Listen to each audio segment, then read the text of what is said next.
starting time, and by the same principle, the end of the day, from 3:30 to 6. The end of the day is also flexible, so again, you can leave at any time during the day. Listen, do you want to know a secret? The Official Secrets Act. Basically, the Official Secrets Act covers all the things we handle at work.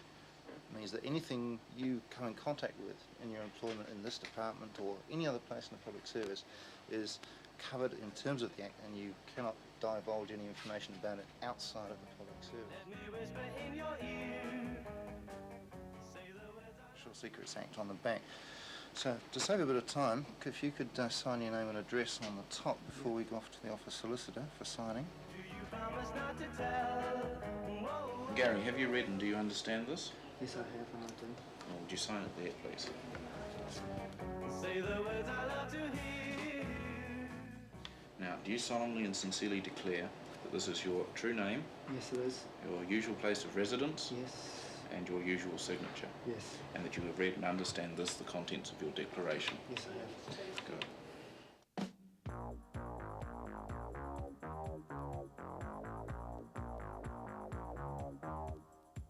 For many years now, New Zealand state servants have duly sworn to handle official information in line with the Official Secrets Act 1951. Its provisions have assumed that such information is the property of the government and should therefore be kept secret, unless there's some very good reason for making it public. But soon, with the advent of new legislation, this approach to secrecy will be turned completely upside down. In future, the guiding principle will be that information should be made public, unless there's some very good reason for keeping it secret.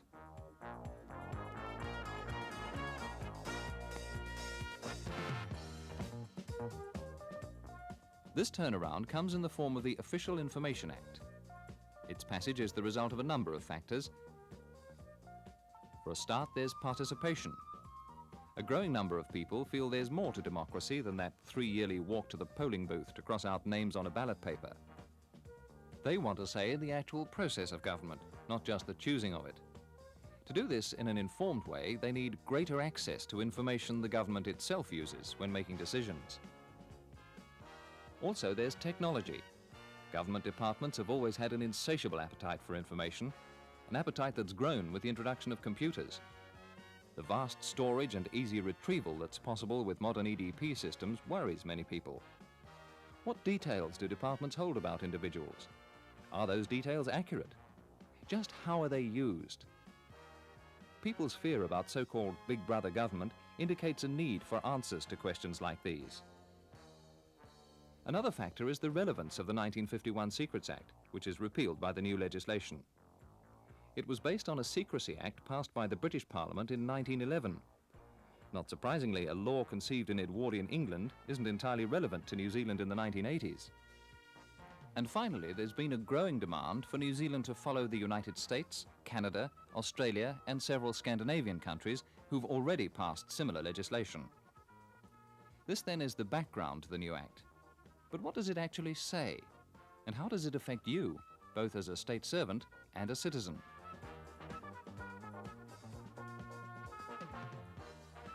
The Act is very broad.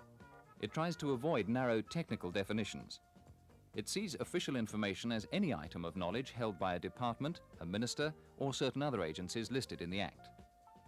This means that official information mightn't only be found on some form of document, like letters, reports, memos, and files, but also on sound tapes, videotapes, computer discs, maps, films, photographs, plans, drawings, anything. And it doesn't stop there, because the Act also extends to information that's merely known to government employees as part of their job. In other words, the Act applies to what's inside your head as well. This doesn't mean members of the public can haul you out of your desk and interrogate you about what you know, but it does indicate the wide implications of the new law. The Act's stated purposes are, firstly, to increase progressively the availability of official information to the people of New Zealand, to enable more effective participation in the making and administration of laws and policies, and to promote the accountability of ministers and officials. Next, to provide for proper access by each person to official information relating to that person. And finally, to protect official information to the extent consistent with the public interest and the privacy of the individual. the Act's guiding principle we mentioned earlier states that Information shall be made available unless there is good reason for withholding it. you may feel some of these statements contradict each other. In one, there's talk of making information more available. In another, there's talk of protecting or withholding it. Well, in an ideal world, there'd be no secrets, no confidences. But in reality, both the state and individuals demand that some information be treated as confidential to protect the vital interests of the country on the one hand and people's right to privacy on the other. Private business interests, too, would strongly oppose a system so open that all information shared with the government became information shared with the world. These considerations are some of the so-called good reasons for withholding information. Most of them fall into two categories. The first sets out the most compelling reasons which do allow information to be kept secret. It covers the really sensitive areas of state activity like security, defense, international relations, law and order, and so on. The second category contains reasons which, though important, do not lie so close to the heart of the nation's well-being, and therefore merit different protection under the Act. It covers areas like information given in confidence, the free and frank exchange of advice and opinions, privacy of the individual, and information subject to solicitor-client privilege. The two categories differ in the tests they use to decide whether or not information is allowed to be kept secret. In the first, the test is it likely that releasing this information will harm any of the interests within this category? If the answer is yes, then the information can be withheld. If the answer is no, then the information should be released when requested. This test is also applied in the second category. But here, information must undergo a further test, namely, are the reasons for withholding this information outweighed by reasons for releasing it in the public interest? If the answer is no, then the information can be withheld. If the answer is yes, the information should be released. Pretty confusing, isn't it? Let's use an example to try to make things clearer. Imagine some departments prepared a report on policy options to help young unemployed. It circulates that report to other departments for comment.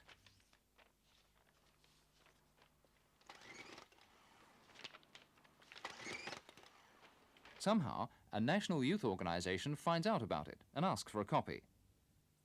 Their request eventually ends up on the desk of the permanent head because two officers within the department are reluctant to see the report made public. One is the director of the policy division. I don't want to see this report released because one part of it actually contains a very biting criticism of the government policy on youth, as contained in their last election manifesto, actually. And I think if it were released, it'll embarrass the minister, it'll embarrass me, and it'll embarrass the department generally. I really don't feel that it should be released. Embarrassment is irrelevant. It's not a reason under the legislation for withholding information. So, whether it's embarrassment of the department, of the organisation, or even of the minister, it's not to be taken into account in determining access. The other officer with an objection is the report's author. I'm very unhappy because I've been quite severely critical of two of youth groups in one section of this report, and I feel that if the report is made public, it's going to destroy the confidence that we've built up with these groups over a number of years. And I think that the effectiveness of this division's work is governed to a large extent by this cooperation. And frankly, if I'd known that the report was going to be released, I would have handled it in a very different way.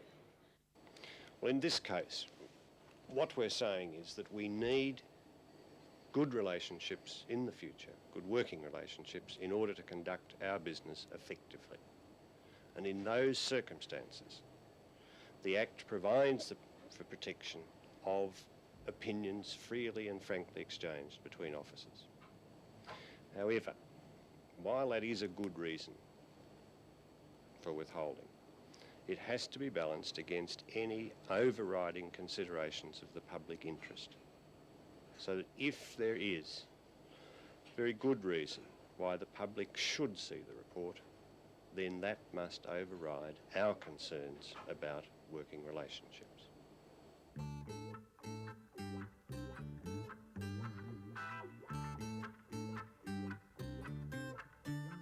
The permanent head's role here is to weigh up the merits of the various reasons. On the one side, there's the possible harm to the working methods and working relationships of his staff. On the other, there are the benefits to the public interest if the report is released. For instance, the youth organisations would be better able to take part in discussions on a matter vital to them, and those agencies criticised in the report would have a chance to defend themselves. Some of you may have to make decisions of this nature, although it's unlikely many of them will be as finely balanced as this one. Very likely more than 90% of all requests for information will be straightforward and easily dealt with, just as they've always been. There'll be no need for counter-staff to scour a copy of the Act before responding to some run-of-the-mill inquiry. Remember, the new law is meant to make information more available, not less. So don't let the existence of the Act scare you into clamming up on the public unnecessarily. Under the Act, there are a few special situations in which a department can refuse a request for information. These recognise the reality of the workplace. For instance, a department isn't expected to supply information which doesn't exist or which it genuinely can't find. And any request requiring substantial amounts of time and effort to research can be refused because of that. From what we've said so far, it may appear the final say on any request is left to departments. This isn't so. Any person who has their request for information denied can lay a complaint here. An ombudsman will investigate and review the department's decision. If he disagrees with it, he can recommend that the information be released. The department's minister can overrule this recommendation, but unless it's done within 21 days and Parliament is informed, the ombudsman's recommendation must be carried out. Earlier on, we mentioned people's fears about personal information held by departments. The Act breaks new ground in this area. It establishes, with a few necessary exceptions, a legal right for every New Zealander to have access to official information about themselves. This means, for example, that a job seeker can see what details the Labour Department holds about his or her work record, attitude to work, and so on. And to you, as an employee of the government, it means for the first time you'll have a legal right to see your own personal file. One major problem with the new regime, both for you and the public, will be knowing just what official information there is throughout the country. To help overcome this, a large volume, to be known as the Directory of Information, is being prepared. It'll set out the roles of all departments and organisations covered by the Act, along with a description of what information they hold. You'll all have to know where the nearest copy of the directory is kept, and those of you dealing with the public will need to be familiar with its contents as well.